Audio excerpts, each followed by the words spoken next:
News is brought to you by the National Bank of the Virgin Islands, Cyril B. Ramney Tertola Pier Park, HOV Medical, and Digicel. Sign up for Digicel Plus Home Light Bundles, faster internet, movies, and sports.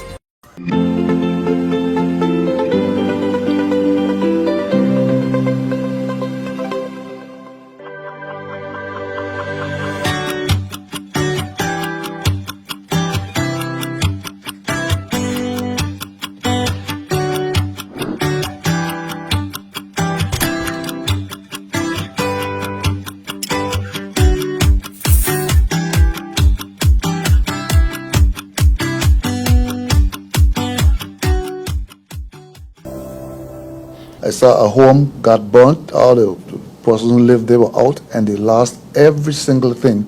And when they came to social development, not one could even be bought a pair of shoes because the act didn't allow us to do that. A fact indeed, and that's just one of many instances where persons resident in the Virgin Islands sought genuine urgent assistance from the government's social assistance program and were turned away empty-handed. So we expanded the act to make sure we can help more persons under more circumstances. Before, under the Public Assistance Act initially, only BVIslanders and belongers were allowed entrance and assistance for those purposes. But with the expanded social protection program, it's now including even residents and persons who, again, once they're within that threshold limit, would be able to access those assistance as well. Consequent to the 2021 Commission of Inquiry, which was established by former Governor Augustus J.U. Jaspert, legislators received a significant amount of monies to help their constituents. This was all abolished when the Commission of Inquiry's report was released with close to 50 recommendations, among them that of removing the assistance from the hands of legislators. Social assistance was then placed solely in the hands of the Social Development Department, much to the disadvantage and disapproval of many. Now, government is trying to fix it. Hear more of what the Minister for Health and Social Development, Honorable Vincent O. Wheatley, and his permanent secretary, Tasha Bertie, had to say about this on the July 9 edition of Virgin Islands Voice. We amended the act last year. I think it was last August that we amended the act, but the act was not brought into force because the regulations had to be done. We got those regulations about 2 weeks ago, along with 2 orders. What the orders do, the orders let us add more categories. Okay. Because a lot of persons wanted assistance with XYZ. When they went to social development, they were told, well, it doesn't cover mortgage, or it doesn't cover rent, or it doesn't cover these things. Okay. So these key areas were added to the list of areas you can get assistance from. It also let us, somebody who died overseas, you can now get assistance to bring that body back to the BVI. It wasn't like I'm remembering off the top of my head. It also gives us funding for persons who have been, let's say, in prison.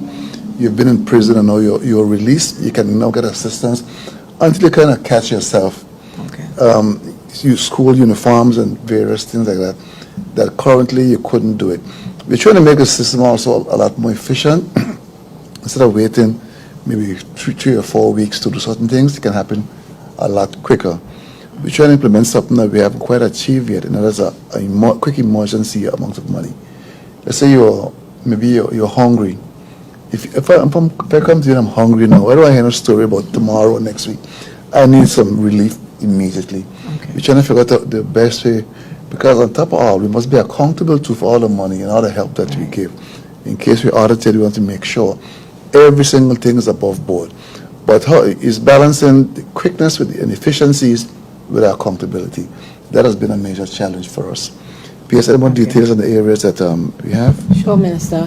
Thank you, P.S., for the question. And just to piggyback off of what the Minister just mentioned, the Social Development Department does have initiatives where vouchers can be given, food grants can be given in those instances, as you would have mentioned.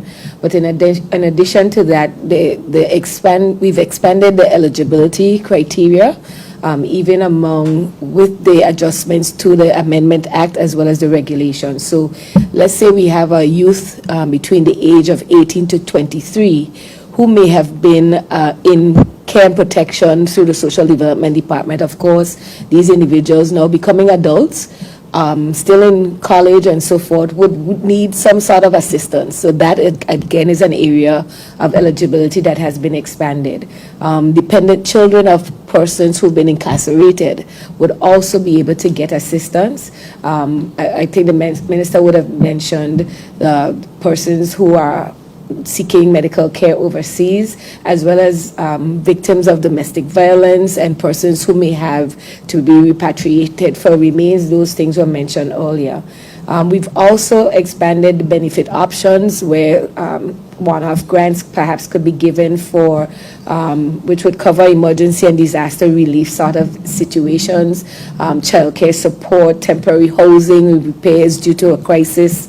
We've had instances where individuals may have had a fire in their homes, and we want to be able to respond to the immediate needs of persons in the communities, and hence the reason and the need that we really have tried to expand our services to be able to address those areas. For this JTV News Update, Kathy Richards. We know that where you choose to bank matters, and it is your vote on what your funds do in strengthening our community. As your official Bank of Paradise, we invest and support the lifeblood of our economy by helping in the realization of personal goals for homeownership, education, and entrepreneurial visions, which support small businesses. We make it our place to connect with persons and worthy causes, and we have been doing so for more than 30 years. Where your money goes and what your dollars empower are your choice.